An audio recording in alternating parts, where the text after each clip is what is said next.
Kahapon, sa 30 days, may takot man o wala, hinarap ng 10 natitirang second chance takers ang matalim na mata at mas matalim na dila ni Manay Lolit Solis. Ilang beses na itong pagkakambak? Isang beses. Wala na rin yun, yung girlfriend ko na yun. At wala ka na rin karir. Pareho pong nawala. Palagay mo, bakit kita kailangan bigyan ng second chance? Eh, mataba ka pa sa akin. Lahat, Para po sa just to akin, get 1 foot hindi po sa loob ng intention. pintuan ng House Second Chances. Mapapayat. Para sa pagkakataong baguhin ang kanilang buhay sa loob ng 30 days. Sa bawat pagsikat ng araw at paglubog nito, may mga buhay na magbabago. Saksi ka sa lahat ng mangyayari. Pangalawang pagkakataon. Pangalawang buhay. Everything begins and ends in 30 days. Sa huling araw ng pamimili ng 10 second chance takers, nangangalit ang panahon sa paligid ng House of Second Chances.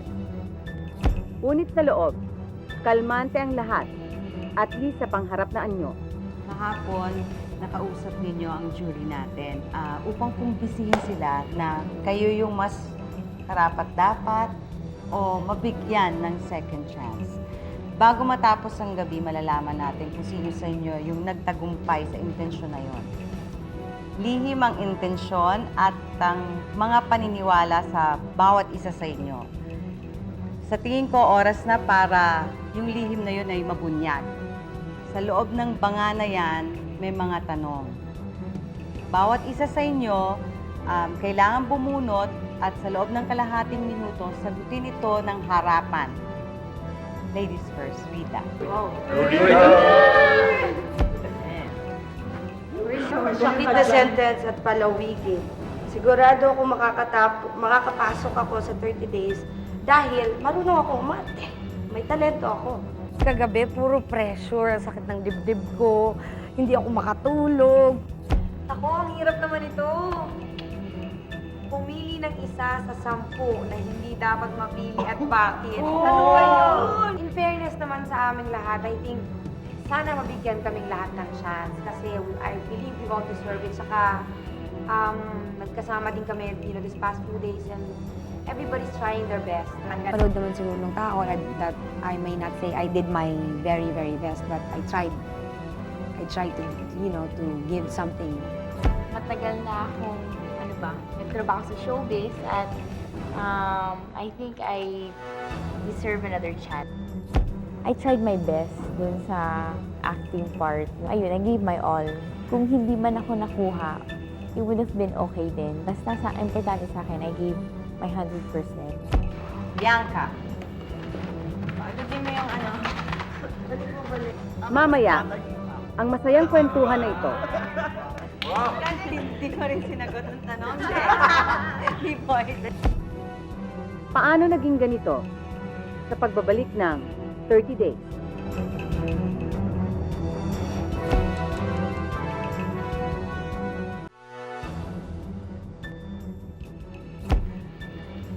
Sa unang tingin ay napakakaswal ng pagsagot ng mga second chance takers sa mga tanong. Pero bakit kaswal na parang aral? Sigurado akong makakapasok ako sa 30 days dahil pinagdasal ko talaga to. Sa 7 taon na nawala ako sa industriya, I've always believed na hindi ako magkakaroon ng passion sa showbiz, sa acting, kung hindi ako binigyan ng talento ng Diyos. Kasi naman yung bawat isang matatanggal, talagang nakakapanghinayang. Pumili ng isa sa naku. Pumili ng isa sa na hindi dapat mapili at bakit. Oh, I can't answer them this one kasi feeling ko we have our own talents and beauty naman. Kaya feeling ko deserving lahat eh. Mahirap talaga to, sorry. Feels like being in a roller coaster ride at the highest speed. Pinag-pray ko to talaga na makapasok nga ako kahit hanggang 10. Sigurado akong makakapasok ako sa 30 days dahil, well, I guess I have, no, not I guess, I know that I have the potentials naman to be one of them, na naging stars. And Makakapasok ako kasi faith din. I guess in everything that's happening in your life, there's a purpose. The fact na nakasama kami sa 15, no? Yun itself, happy na kami eh. Kasi nabigyan ka ng pagkakataon, you know, chance. Yun itself, chance na yun para sa akin eh. Of course, I'm hoping every auditions, every project, I'm hoping talaga. Ang karapatan sumali dito sa show nito or the next. So I mean, it's hard to say talaga. Kung yung totoo, sasabihin ko yung totoo. Yung mga mas younger sa akin or mas bata pa, may chance pa sila. Ako naman, medyo matanda na ako eh. Wala akong ibang chances eh. I mean, pag naabot ng maybe 40, 35, parang iba yung dating. Iba na. Actually, I think may dalawa na. May feeling na, I don't know. Pero the only reason why hindi ko nakita sa TV, hindi ko alam yung career nila noon. Habang mas bata. Habang mas bata yung mukha ko. Di ba? Wow! Yes! So, hindi ko rin sinagot ang tanong. Iba next. Kumakalansi ang tawanan. Na biglang tatahimik. Alin ang mas totoo? Ang tawa o ang kaba? Yan ang lulutang mamaya sa pagbabalik ng 30 Days. Sa pagtatapos ng ikot ng tanungan, kumakapal din ang tensyon. Paseryoso na ang mga sagot. May kaba na ang mga ngiti. Sana palawigin. Deserve akong makasali dahil gustong-gusto kong makabalik. Ilang buwan kong pinagdasal to na every week nagsisimba ako parang, Lord, balik niyo yung dating binigay niyo sa akin, bigyan niyo ako ng isa pang chance. Ngayon nandito na, so gagawin ko na lahat ng kaya ko para makapasok. Actually, hindi ako nag-expect ng kahit na ano eh. Kasi mas mahirap yun pag may expectation ka, tapos sabay hindi mo nakuha. Parang mas mahirap tanggapin. Pumili ng isa sa 10 na hindi dapat mapili at bakit? Every one of us has a different talent, has something different to offer. So para bang it would be unfair kung pipili ka ng isa at sasabihin mo na ay wala kang karapatan because syempre bawat isa sa atin may makakontribute. Mas may focus ako ngayon. I think more willing ako and I am willing to give my 100% into this. Ang importante lang, I think, if each one of us does our best, you know, to show that we deserve that second chance, then I guess mag-aano na lang yan eh, mag-aagaw na lang yan to who really has that passion. Pili ng isa sa 10 na hindi dapat mapili at bakit? Siguro si Joseph Quezon. Wow! Why? Hindi kasi po, Kaya mo yan. ako lang naman po nakakaalam nung ginawa kong yung challenge. Kumbaga sa hindi ko po sila nakita kung ano yung ginawa nila. So hindi ko po sila ma-judge. Kaya siguro sa sarili ko, ako na lang pipiliin ko. Mag-ingat sa inihiling. Mas maraming luha ang tumulo sa mga sinagot na dasal kesa sa hindi. Mamaya sa aming pagbabalik. Final 10 lang. Okay na ako. Ready ko na yung sarili ko. I'm always in good faith. Okay lang naman. Okay lang daw, pero tigib ng kaba. Ang huling 5 second chance takers, tatawagan na. Sino ang makakapasok sa House of Second Chances ng 30 Days?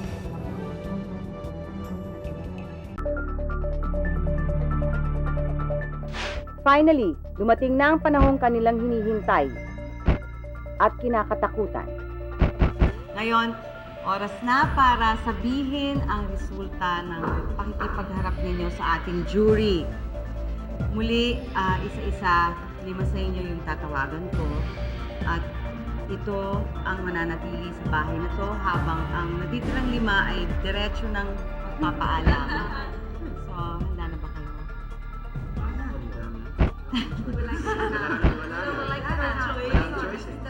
This is it? Okay. Nasa harap nyo na yung mga cellphones nyo. paglabas ko dito, 5 minuto, tatawagan ko ang bawat isa sa inyo para sumama sa amin dun sa loob. Tapos every 5 minutes, meron kayong matatanggap na tawag mula sa akin hanggang mabuo ang 5. Sa 5 di ko matatawagan, ngayon pa lang, maraming salamat sa pagsali niyo dito. Sana mas maganda pa kung maging bukas ninyo after 30 days.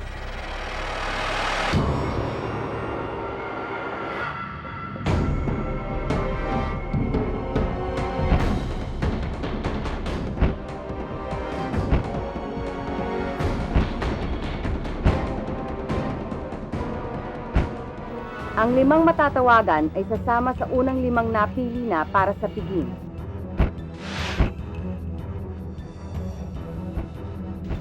Ngayon po, ay tatawagan na natin ang una sa 5 na ating mga kasama.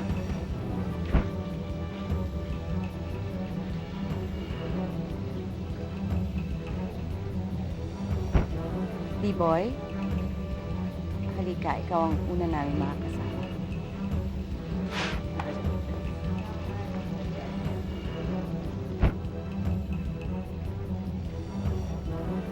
Congratulations. Please take your seat.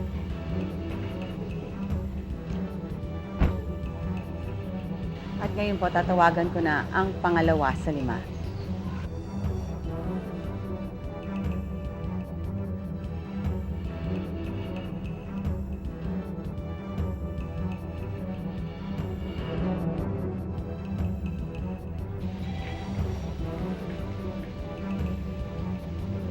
Dale, ikaw ang pangalawa sa 5. Halika, samahan mo kami.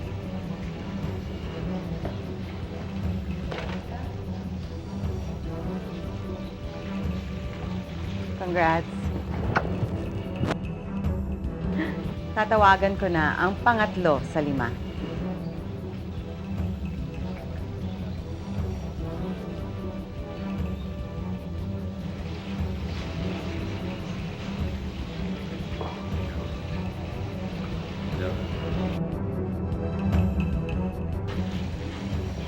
Congratulations, William.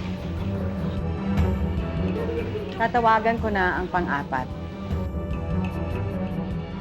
Raven, please come and join us.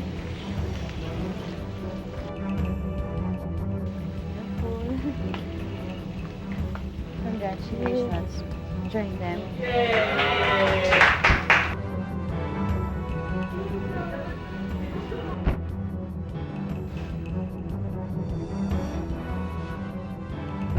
Ang pang-5 at huling tatawagan natin.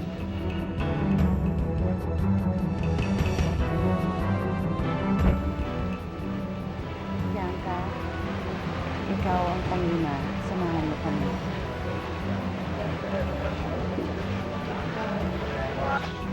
Congratulations. Thank you po.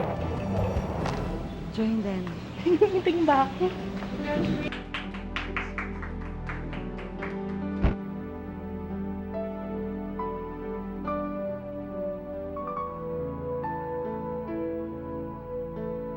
Ni-ready ko na yung sarili ko na hindi talaga ako makakapasok. Kaya hindi ko nga masagot yung phone nung ako dahil lalo na ako yung pinakahuli. I had to witness pa yung mga naiwan. Kaya parang naiiyak yung iyak ko, yung luha ko, parang sobrang halo-halo na.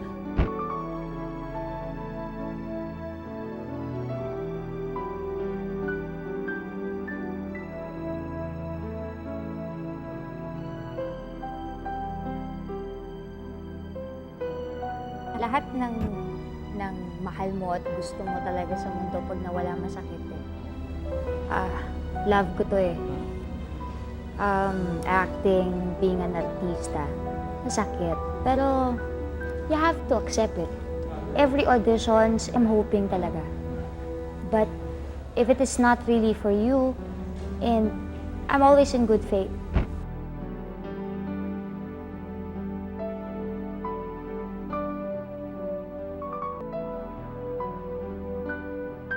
Kanino ko nanghihinayang dun sa 5? Kay si Joseph tsaka kay Charmaine. Kilala na namin isa't isa. Tapos alam ko na meron silang talent na pwedeng i-share sa tao. Maluwag na, hindi na mabigat, wala nang tensyon, same time, malungkot. Kasi, alam mo na, di ba, umaasa rin kami. Parang ganun. Lahat naman. Ganun talaga eh. Contest to, kaya may matatalo, may mananalo. Mas sa amin kasi, pag-usapan na rin namin yun na tanggap namin eh. Lalo na ako kasi feeling ko, ako talaga yung pinaka hindi sikat. Diba? Ako yung pinaka walang pangalan. And tanggap ko na eh. Positive pa rin ako. Sobrang, lalo pa ako magpe-pray na mag-thank you pa ako kay Lord kasi siguro hindi to talaga para sa akin. Siguro may ibang project sa akin si Lord. Congratulations sa inyong 10 at nakalampas kayo sa unang pagsubok. Sinisiguro ko na marami pa kayong kasunod na pagsubok. I'm a very optimistic person. I believe this is, well, even though they call it a second chance, I believe there's a lot of chances pa naman. Of course, syempre nakakalungkot. I won't be hypocrite. Syempre I was hoping I could, stay a little bit longer. Pero hanggang dun lang, okay lang. Enjoy niyo yung inyong meal, ang first dinner, ang una at huling pagkakataon na magkakasama-sama kayong 10 sa iisang piging. Sa isang linggo, ang salo-salong ito will be known as the Last Supper dahil isa o higit pa sa inyo ang mamamaalam nito. Ginawa ko yung dapat kong gampanan. Binigay ko lahat. Siguro hindi nila nagustuhan. Sabi ko, okay lang. Hindi pa naman to end of the world, Meron pa rin opportunities na darating.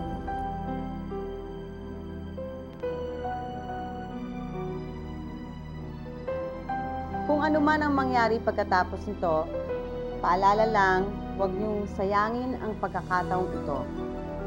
Everyone deserves a second chance. Pero di lahat ay nabibigyan. Swerte kayo. Kaya welcome to 30 Days. Toast? Cheers! Cheers!